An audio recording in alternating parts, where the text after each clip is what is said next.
Couple of things, just little housekeeping things up front. We're going to be, first of all, we're always collecting food if you bring it. You know what I mean? That cart stays out there. It never moves. This is one of the only things in this church that never changes. The cart for the food pantry is always there, and you can always put food in it. But Thanksgiving's coming up. You guys have brought in a bunch of food. We're super grateful. But also Thanksgiving's coming up, and we're just going to keep chugging on through the holidays, right? So if you have time, if you got a little bit extra money, you could drop off some stuff, like keep doing it. And if you wonder what you need to get, there's a piece of paper out on the hub. I think it's also I think it's on the website somehow. I don't know these things. I just sit in meetings and say things, and then things happen. If you knew how useless I was, you'd get somebody else. So my wife the same way. If she knew how useless I was, not really. She knows. Anyway, look, man, we want to bless people. You have the hard times that we're going through just because people don't want to do their jobs, but they want you to do yours. But you also have the holidays, man, and like we want to help people be able to have good holiday meals and have good family time, because the holidays can be hard and the holidays can be lonely. And one of the worst parts about the holidays is everybody compares. You know, you have a bad Thanksgiving meal because somebody's being a turd in your family, and then you just think every other family's not like this. Meanwhile, every other family's just like this. You know, you're alone, because of whatever, and you're like, nobody else is like this. Meanwhile, there's tons of people alone, and the comparison eats us up. And so at the very least, what we want to do is bless people in the midst of it, and pray for them when they come in here to grab some food, and introduce them to Jesus if they give us a chance. So if you'd be willing and if you got the time, go for it, right? One other thing I want to let you guys know, because I got a couple questions about it. You may have noticed we got police officers hanging out every once in a while, or at the Sunday morning services. The question I got was, what happened? Nothing. It's just, a couple months ago, that guy drove the car into the Mormon church and all of that stuff. And look, we don't believe what Mormons believe, but everybody in our country thinks we're all the same. We're not, but aside from that, because that happened, you just kind of look at it and go, well, blessed are the peacemakers, and making peace often happens preemptively, and so that's what we're doing. We're preemptively making peace by just being a little bit harder of a target if anybody wanted to be a crazy person. Fair enough? So there's no drama, and the officers that come here are awesome. Say hi and thank them. All right?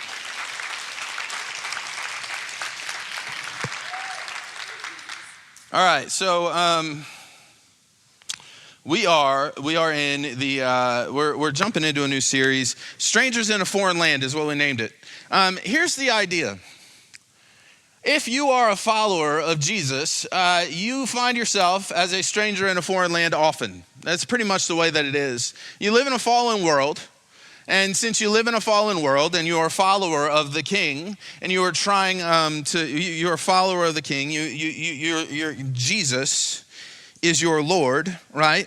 That makes you an outsider. It just does. You may have grown up in America and been like, no, it's a Christian nation. Okay, like we tried, and we have been for the most part, and we are founded on Christian principles.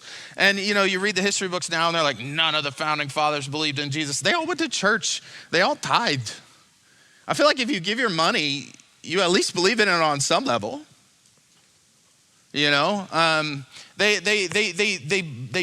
God is included in all of our founding documents. So yes, we live in a nation that's founded on Christian principles. But like all things in this world, it seems as though things have devolved into fallen state, and it's chaos, and it's the world. Look, this world is it's not for us. We live this life and we preach Jesus, and the world that's for us is the next. And so you're strangers in a foreign land, whether you believe it or not, whether you think so or not. And so how do we unpack that? What does that look like? How do we find hope and healing through the Word of God so that we can do our job today? You know, and that's why we're going to jump into Daniel. Because literally, unlike us, most of us were born here, most of us were raised here, and this is, while it's not, this is home. So it's not foreign in the sense of new and different, but it is foreign in the sense of this ain't where I belong. And so, but Daniel actually is a stranger in a foreign land. Daniel actually is, he's been brought into the land of Babylon, out of the promised land, out of the land of his people, out of the land that God promised to his people, out of Jerusalem, out of Judah. And so let me start with this thought, and then we'll jump into the story. So we do this thing, and we're taught to do this thing. I don't know how far back it goes. I know it goes at least as far back as my high school English classes. And it's this idea of the death of the author, right? So the death of the author is a literary critical technique in which you just throw away the intent of the author, and you understand the text on its own, you understand the text on face value as you understand it, right? So I'll give you an example. In high school, we used to have to read, and then they'd be like, okay, now tell me the theme. And I'd be like, I don't know. What did the author say? And the teacher would always be like, no. That's not important. What do you see as the main theme? Right? And I would always get frustrated, and I always got bad grades in lit class. I failed it a couple times in college, but that had nothing to do with my papers and everything to do with oversleeping. Don't judge me. I would always get mad though, because I'm like, I grew up reading the Bible. Like, that was the main book for me. And so, like, for me, you don't get to apply your own theme to the Bible. I don't get to read the Bible and be like, well, this is my truth. Right? But this is how we're taught to read books. And this technique is it's postmodernist in nature, and you reject the meta narrative, so it doesn't matter what the author wants you to know. It matters what you learn from it, because your truth and your lived experience is the only thing that can be real. You can see how that would just screw us all up, right? And what tends to happen to us is we learn these things, and you may attempt to read the Bible on its own merits and not based on your truth, but it's been ingrained in you, you know? And especially those of us millennials and younger, it's been ingrained in us. You know, and we learned how to do it this way, and so what happens is we tend to read ourselves into it. And the deal here with Daniel is we have to take this text on its own merits, and we have to try to understand it in its own time and place. And instead of treating it like solely a work of literature, we have to treat it also as a work of history. And there's a little bit of both, and so that's kind of what we're going to do. We're going to unpack the story as it stands on its own, because it is a work of history. Right? The Bible is the most well-documented historical text of all time. And that's unrefutable. There's never been an archaeological discovery that has contradicted the work of the Bible and proven it to be untrue. It is the most verifiable, cited, and researched ancient work ever. But then also, the biblical writers would use these literary techniques to overlay themes and understanding to give you a deeper understanding of the spiritual significance of what's happening, as well as the history, right? And so this is what happens in Daniel, and we see it in spades, especially in the first chapter here. So I'm going to be honest with you. You're going to feel like I'm never going to finish this sermon. because I'm going to spend the vast majority of our time on the first point. I promise you'll get out before lunch. All right? Everybody good? It's Sunday. Chick-fil-A's closed. So, all right. So, this is how Daniel takes place. So Daniel is a prophet in the Old Testament. And Daniel, so what you have is you have the Israelites, all right? And I'm going to give you a quick rundown. The Israelites are the family that descends from Abraham, all right? This is an important detail. We'll get to it in a minute. Abraham comes from Ur of the Chaldeans, and he is called by God to go to Canaan, which will be the promised land. And he's told by God that God will make a great nation out of him. And so that happens. And then he has a son named Isaac. And then Isaac has, Jacob. And then Jacob has 12 sons. And then he has Esau and Jacob. But Jacob has 12 sons. Well, he has 13. He's got a lot of sons, 13 sons. And you end up with the 12 tribes of Israel. And they end up after this, there's a famine. They end up in Egypt. And then they end up going back to the promised land with Moses. And then Joshua conquers the promised land with the Israelites. And now they have a home. All right, this is, you're getting the Cliff Notes version, like you're getting the free Cliff Notes version. And so they reside there. And they don't have a king.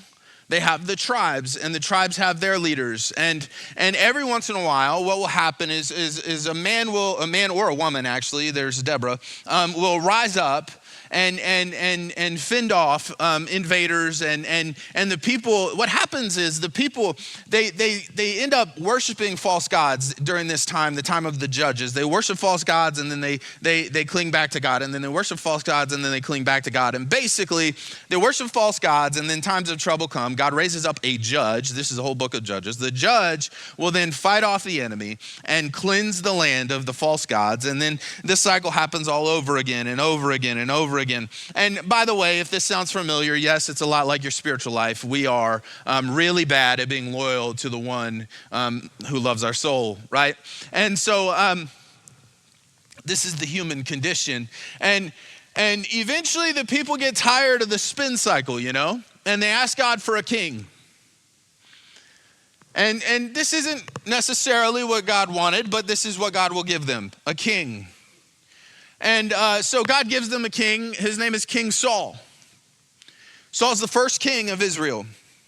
And Saul, his kingship, his reign is a mixed bag. It starts out pretty good. It ends up pretty bad. Then, and by the way, this is born of pride. Saul becomes prideful and wants to protect his kingdom, and he sees himself in God's place in a lot of ways, and so God anoints a new king while Saul is still king, and that new king will be David. Now, David is not allowed to take Saul out. This is a weird quirk of the Bible. In every other ancient context, if a new king is anointed, he's going to go kill the old one. In this case, however, David spares Saul's life and does not kill him when he has the chance, and he waits for God, because he will not touch the Lord's anointed. He waits for God to take Saul. David's the next king. And David, his reign is pretty good. There's some ups and downs, but David is a man after God's own heart. He's a pretty good king. The problem with David is he's a pretty bad dad. Good king, bad dad, right? And this is the fly in the ointment, because he does a decent job as king, but since he's a bad dad, he's got one son who hates him and who actually starts a rebellion in the kingdom. He puts that rebellion down. Then he's got another son who rapes one of his daughters. That's not good. That's actually the cause, that's the seed of the rebellion, because Amnon does this to Tamar, and then Absalom is Tamar's brother from the same mother, and the other, their half brother and sister, the other. And Absalom wants to kill Amnon, and then David won't do anything about it, and David's kind of a coward in the whole thing, and Absalom starts to hate his dad. So you have all of that happen. Then David, he steals another man's wife, kills the man. Bathsheba is the wife, the new wife that he's stolen, and she gets pregnant, and then the baby dies, and then she gets pregnant again, and they have a baby named Solomon. Solomon becomes the next king. But what's sown into this is sin. And Solomon,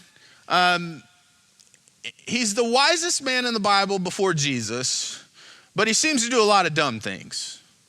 And he allows the pagan gods back in. He does this through his wives and his concubines, of which there's about 700. Doesn't seem wise to me. I don't know. Anyway,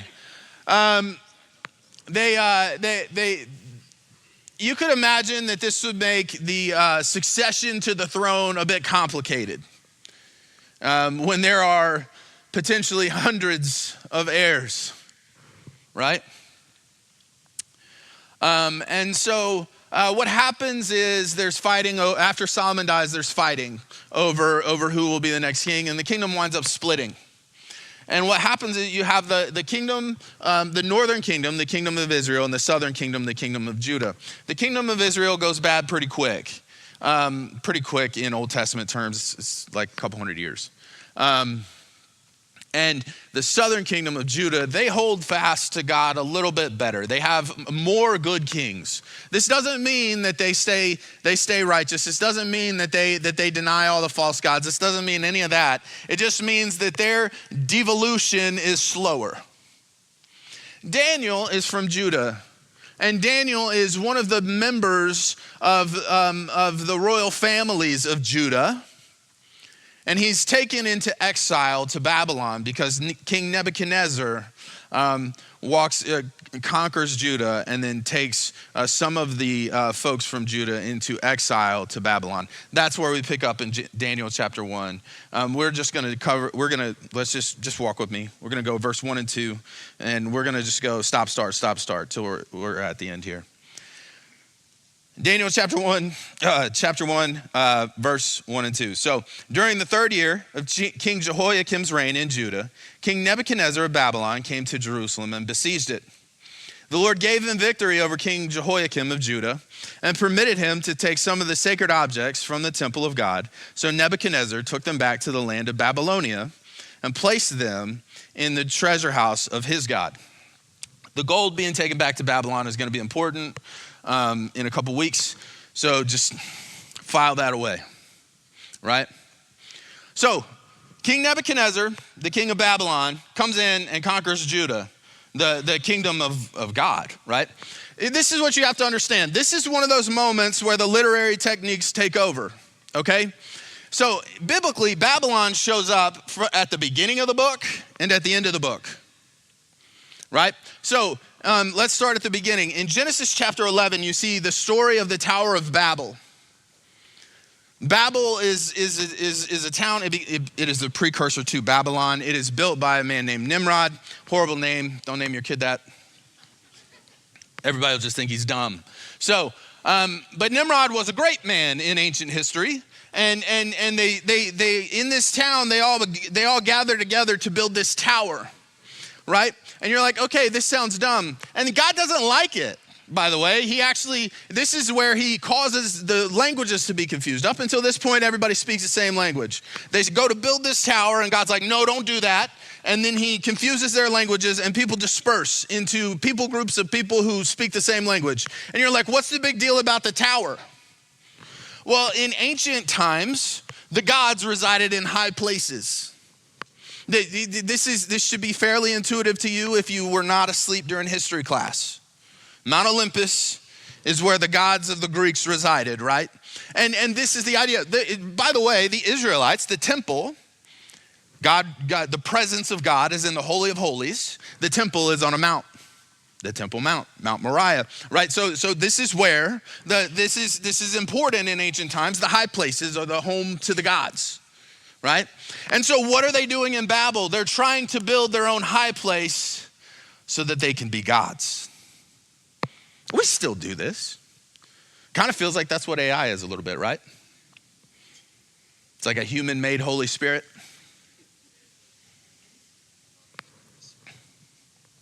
So God's not happy with this, and he confuses their language. So what does Babel represent? What Babel represents is the unification of mankind under the sin nature. It is the pride of man that births sin, that causes us to unite in our sin nature and pursue godship. That's what Babel represents, right? You go to the end of the book in Revelation, I think it's 17.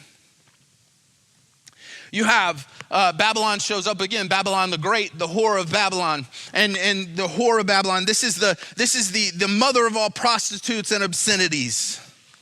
And the imagery here, there's other apocalyptic meanings and everything else. I'm going to short sell those. But the imagery here, again, is that the heart of man in its pride whores itself out to sin and becomes obscene in God's eyes. Again, you have the unification of mankind under the sin nature in pursuit of godship. Right? And so Babylon, it biblically represents the kingdom of hell. It is the kingdom of hell, and then you have Israel, and biblically Israel represents the kingdom of heaven because Israel will bring about the King of Kings. Israel is the people who are to bring heaven down. Babylon are the people who seek to bring hell up. You understand? And so what happens is the people of God prostitute themselves out to sin. They reject God, and God gives them over to their desires. And he allows them to be conquered by the kingdom of hell and taken back into hell itself. Let's keep moving. Verse 3. Then the king ordered Ashpenaz, his chief of staff. Let's stop right here. The chief of staff. Okay, in the NLT it says chief of staff. This is a correct description of what the guy's job would have been, right? He would have been basically second in command of the kingdom, the guy who makes things run. He's the guy who makes the trains come and go on time, right? And Nebuchadnezzar's the boss. That being said, lots of other translations translate this title, the chief of the eunuchs. This is an important detail. The chief of the eunuchs. Why? Well, because if you are a man and you are not blood related to the king and you are to live in the king's house, you will be castrated, therefore you will not be a threat. He takes your manhood so that you can't threaten him and his throne. And biologically speaking, this works because testosterone production would be none, right? So, everybody sufficiently uncomfortable? It's just like every dude stopped moving, you know? Like people kind of move and all the dudes are like, you're gonna have to get comfortable with it. I'm bringing up a lot. It's an important detail of the story. Sorry. I've dealt with it all week, so you get to deal with it now. The king ordered Ashpenaz, as chief of staff, the chief of the eunuchs, to bring to the palace some of the young men of Judah's royal family and other noble families who had been brought to Babylon as captives. Select only strong, healthy, and good-looking young men, he said. Make sure they are well-versed in every branch of learning and are gifted with knowledge and good judgment and are suited to serve in the royal palace. Train these young men in the language and literature of Babylon.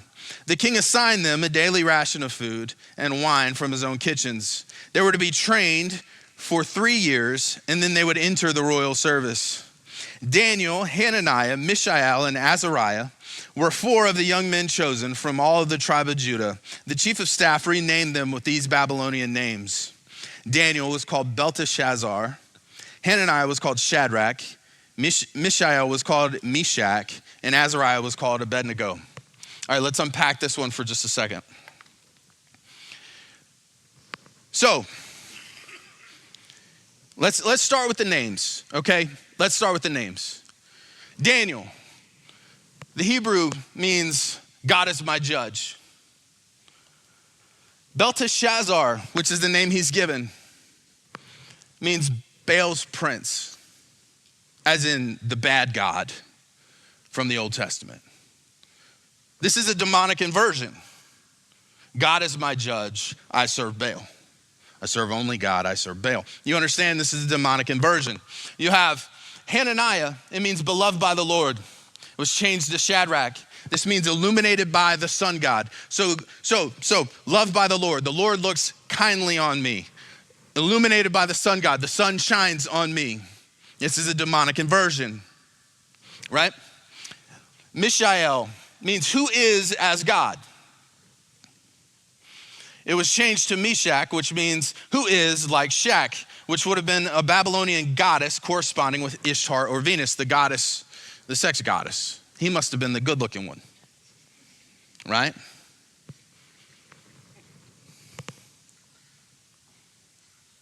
The name Azariah, the Lord is my help, was changed to Abednego.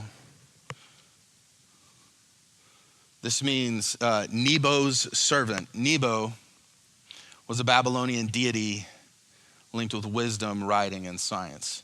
So instead of the Lord being his help, Nebo is his help. This is a demonic inversion. So, they are captured from their home, taken into Babylon. Once they get to Babylon, they're taken away from their families by the government, right? Everybody stick with me. It's important to put this into modern day terms. They're taken away from their families by the government. They are put into the government-run school. They are taught the government religion. They are emasculated. If they're going to live in the king's palace and they're not blood related to the king, they become eunuchs so they won't be a threat. They're emasculated, they're indoctrinated, and they're given a new identity.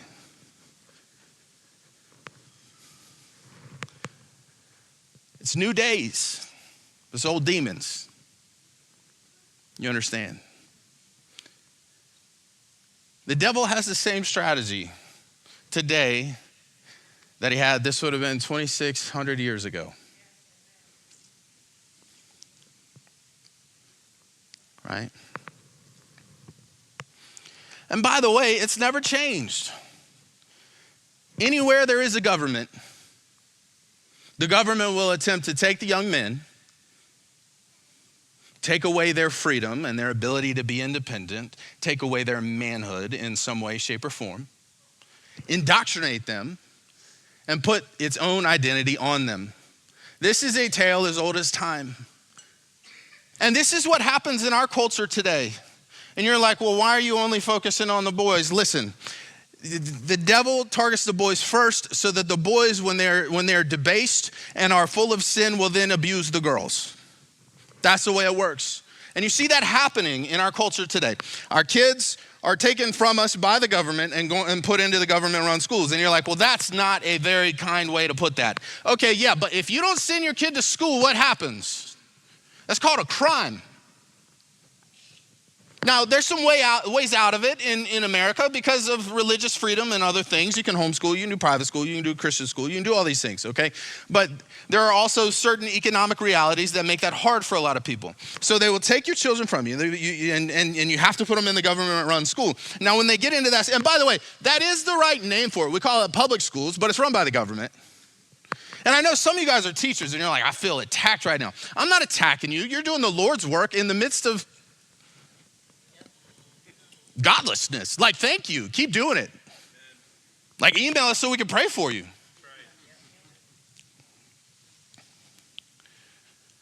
But you go to the government-run school, and well, the boys are taught not to be boys. You're too disruptive. You're too loud. You touch too much stuff. Don't have an opinion. You're like, how do you know that? I went to public school. I have a lot of opinions. I got yelled at a lot. In middle school, I spent as much time in the hallway outside of class as I did in class. And now it's worse than it was then. They get indoctrinated.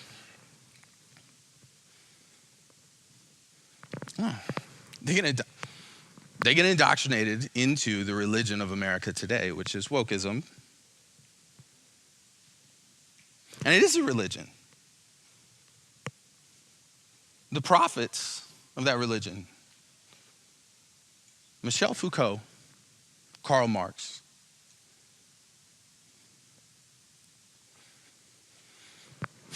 the priests are the college professors, and the church is higher education. How is that a religion? Do people follow the ideology with religious fervor?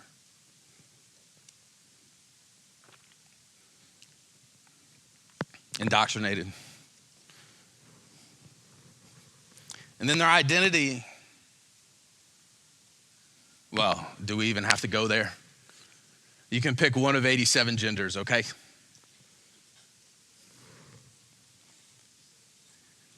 And I'm not making fun of the kids, by the way. There are a lot of kids who are confused, and they're victims of a system that is godless.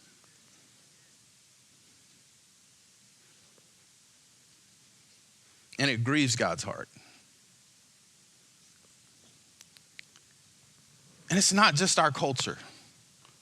It's not just our time and place. This is the strategy of the devil from the beginning. You are not who God says you are, but you can be like him.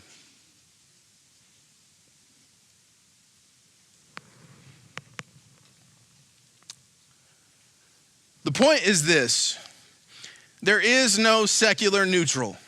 Okay, so we've grown up in a culture where we believe that there is this thing of there's this secular neutral space where all religions can be accepted equally and there's no spiritual impact, right? And so like in this secular space, the spiritual is not present or effective. This is what we've grown to believe. This is the culture we've grown up in, right? I'm not crazy. That's the way that the school is supposed to be. We just get religion out of the school and they just learn things. And if they just learn things, it'll be this safe space for everybody. But the problem is, as people, we are made for worship. We are made to worship. And this is a Christian principle that is undeniable. And if you call on the name of Jesus, you believe that we are made to worship. The proper purpose of life is to worship God Almighty. With everything you have, with everything you do, with everything you are. And so we are made to worship, and therefore we will worship. So there is no such thing as a secular neutral space, because in that space, human beings will find something to worship. We will make religion where there is none. We will make gods where our God is not allowed. That's what we do. You're like, you're crazy, Robert. I don't know. You ever been to a football game?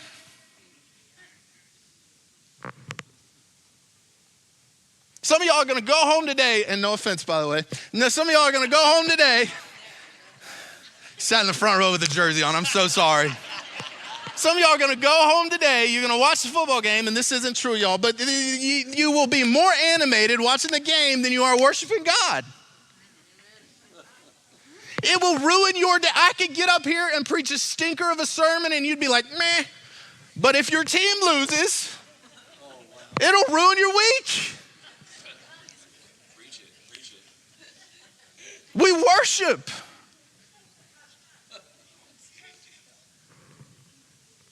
You ever been to a concert?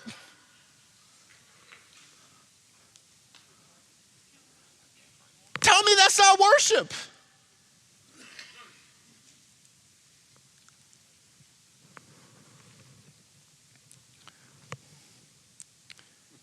So there's no secular neutral. Everything's spiritual. Everything has a spiritual impact.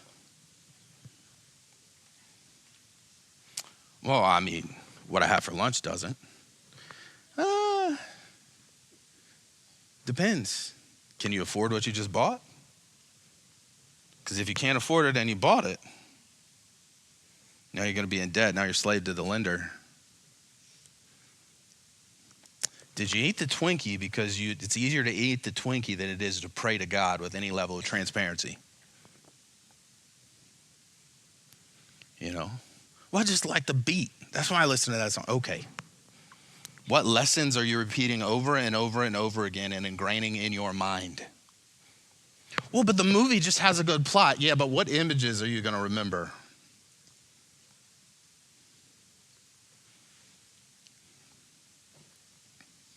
The admonition from Paul on this, holy cow, I might not be done by lunch. The admonition from Paul on this, the admonition from Paul on this is this: everything is permissible, but not everything is beneficial. He's speaking to the Corinthians, and he says to the Corinthians, when they're asking if they can eat food sacrificed to idols, he says, you can, because there is no spiritual power in the food. However, everything is permissible, but not everything is beneficial. What does it do to you? And then what does it do to the souls of those who watch you? Because there may be those who see you do that and are led astray. So you need to unpack, what does it do to the people who watch you, and what does it do to your soul when you do it? Everything is permissible, but not everything is beneficial. Why? Because everything is spiritual. So he who lives in you is greater than he who lives in the world. Therefore, there's nothing that you can do that can snatch you from God's hand. That being said, if you consistently do things that are not beneficial, you will consistently wander further and further away from the one who loves your soul. So you have to unpack and discern the spiritual impact of everything you do. Let's keep rolling. I am going to read the rest of this story and then unpack the rest of it for you. But Daniel was determined not to defile himself by eating the food and wine given to them by the king.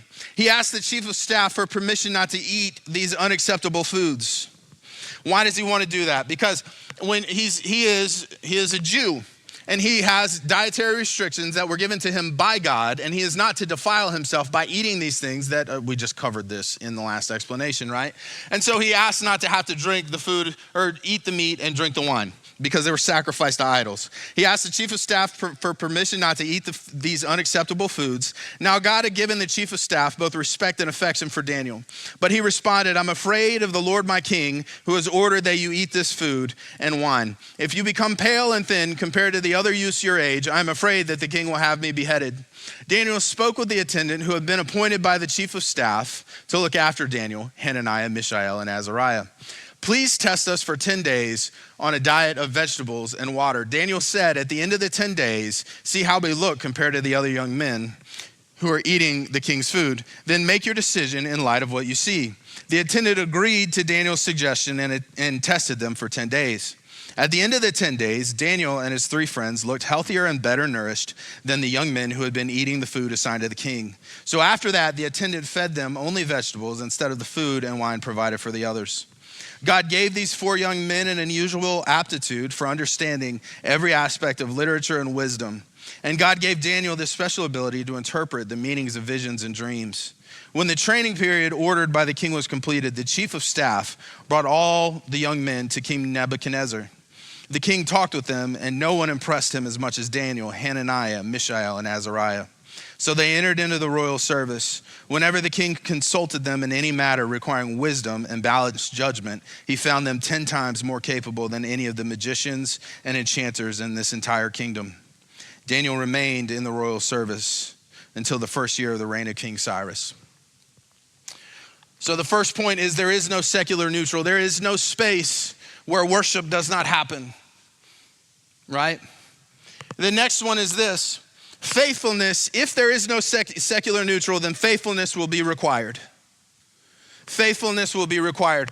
In everything you do, be faithful to God. Be faithful to the one who loves you. Be faithful to the one who bought you at a price. Faithfulness will be required, right? And by faithfulness, by the way, I don't mean, like, oh, he's so faithful. I don't mean like the weak, like just always there but never doing anything kind. Right? What I mean is by faithfulness is loyalty, dogged loyalty to the one true king and a resolve to worship him and him alone. Right? And so faithfulness will be required. Now here's the deal. If faithfulness is required, then excuses can't be permitted. And you're like, what? Okay, Daniel. He's abducted from his home. He's taken from his family. He's put into the king's school. He's put into the king's seminary, really, to learn how to be a religious leader in the kingdom. And in this place, and he's emasculated, And then in this space, he's required to eat the foods that would defile him. Why? Because if he eats the foods that would defile him, he'll reject his God. And if he rejects his God, then he'll serve the God of the Babylonians. And if he doesn't reject his God, then he runs the risk of death. Okay, Daniel's faithful. His first request is, please don't make me defile myself in the eyes of God. He's faithful. And you're like, yeah, but what about the excuse? Like, I got good reasons. You don't have better reasons than Daniel. You don't have better reasons than Daniel. And listen, I'm not saying you need to be legalistic with yourself. I'm not saying you need to whip and beat yourself so you can be righteous. There is not enough whipping and beating to beat the sin out of you. Not possible.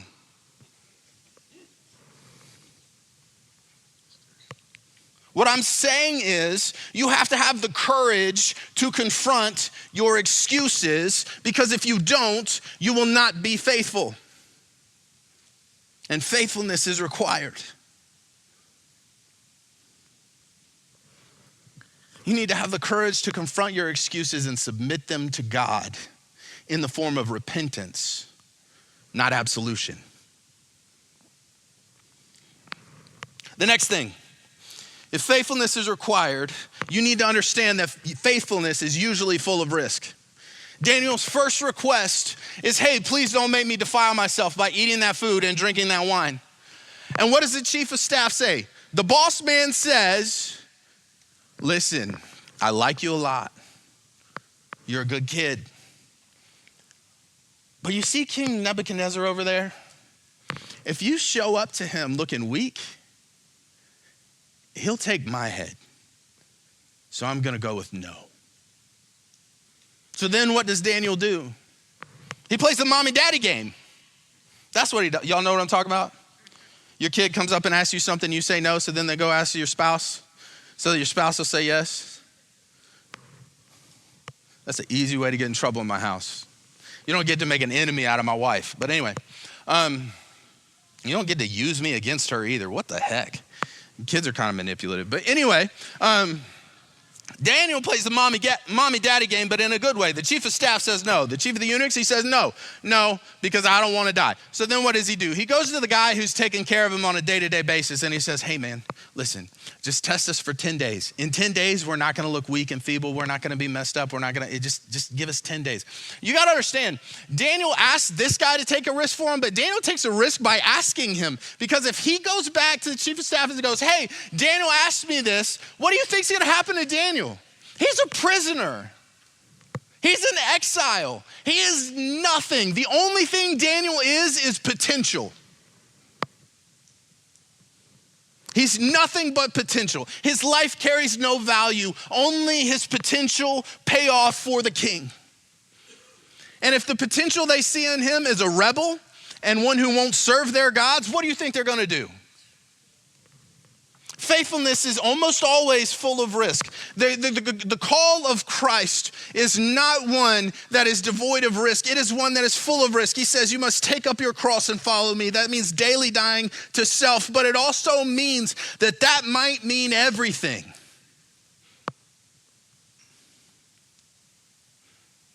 But faithfulness is required. And everything's spiritual. The next thing is this: faithfulness leads to God's favor. So faithfulness is required, and faithfulness is usually full of risk, but faithfulness leads to God's favor. But I need to fix something here. Remember who we're talking about. Daniel does get God's favor. Why? Well, listen, he becomes vegan and he gets gains. You understand? He becomes vegan and his biceps grow. He looks better than all the other kids on broccoli. Not possible. Vegans are supposed to be scrawny people, right? Ronnie Coleman was never a vegan. And if you don't know who that is, look him up, right?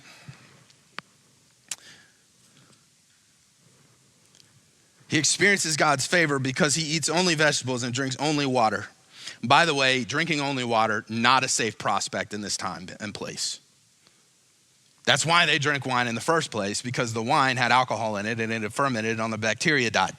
So he's drinking only water and eating only vegetables, and he looks better than all the other guys. He experiences God's favor. He takes this risk and he experiences God's favor in the midst of the risk. And you're like, sweet, so if I'm faithful, then I'll be blessed and everything will be good. Nope. That's not what I said. I said faithfulness leads to God's favor, but most often God's favor is that the things that would kill you, that he makes you confront, don't kill you.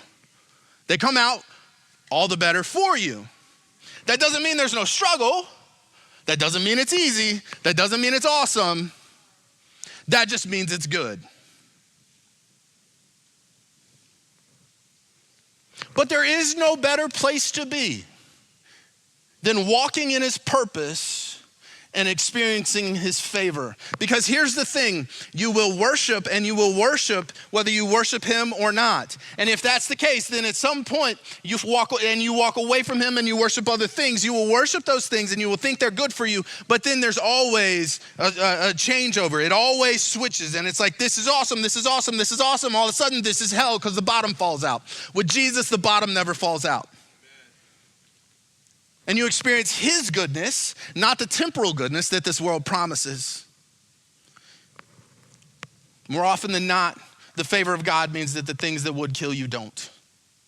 The things that would destroy you don't. The things that would cripple you turn out to be for your good. That doesn't mean there's no struggle. It just means the struggle progresses you towards heaven. The last thing is this. Faithfulness protects against pridefulness.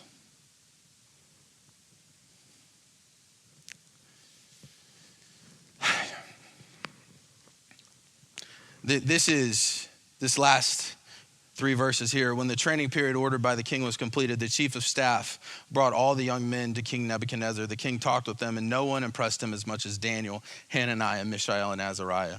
So they entered the royal service. Whenever the king consulted them in any matter requiring wisdom and balanced judgment, he found them 10 times more capable than any of the magicians and enchanters in his entire kingdom. Why? You understand these people, these men, these 4 young men, enchanters, magicians. They're pastors of the one true God, ministering to people who worship false gods, who worship demon gods. Why did he find them more capable?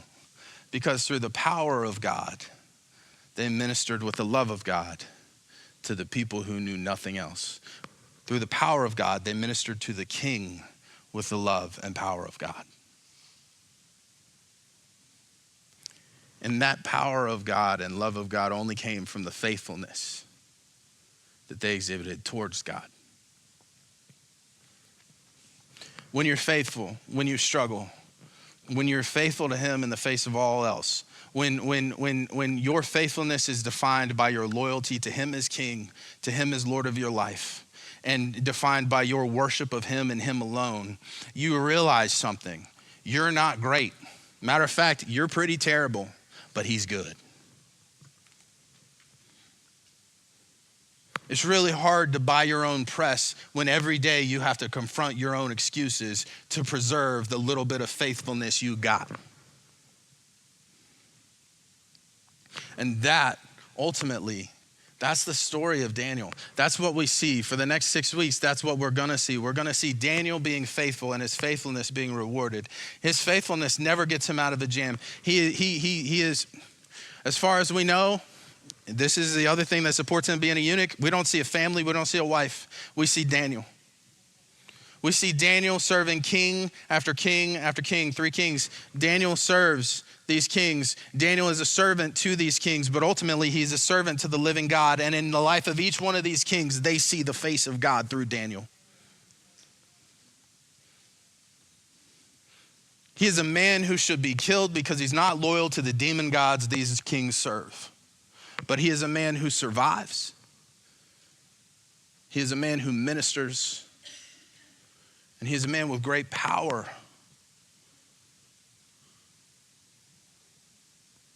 In the presence of these kings.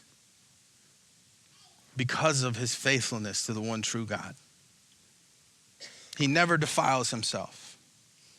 He's a pastor in the pagan church, and he preaches Jesus. That's wild. And we see, actually, we'll talk about this a little bit next week, but we see his lessons survive for hundreds of years.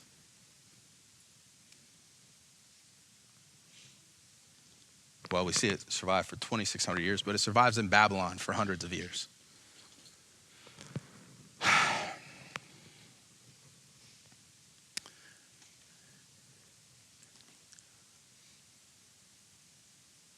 Just be faithful. Don't be great. Just be faithful.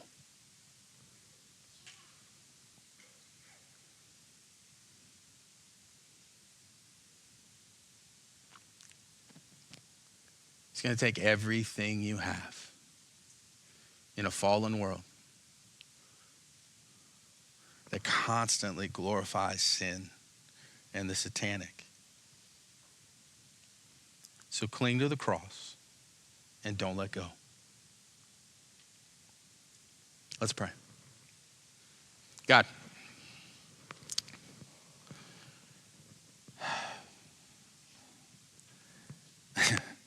thank you that in your goodness, your foreknowledge, your graciousness, that you preserve stories like these for us to read.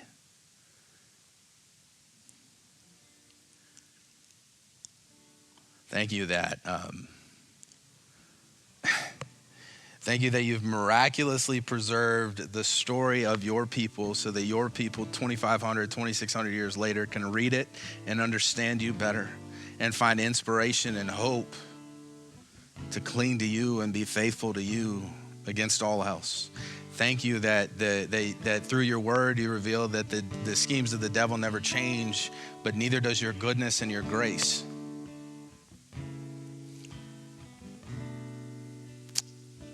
Open our eyes to the excuses we make that pull us away from you and give us the courage to confront those so that we can be faithful. Faithful to you as Lord of our life and as the only one we'll worship. We love you. We thank you. Amen.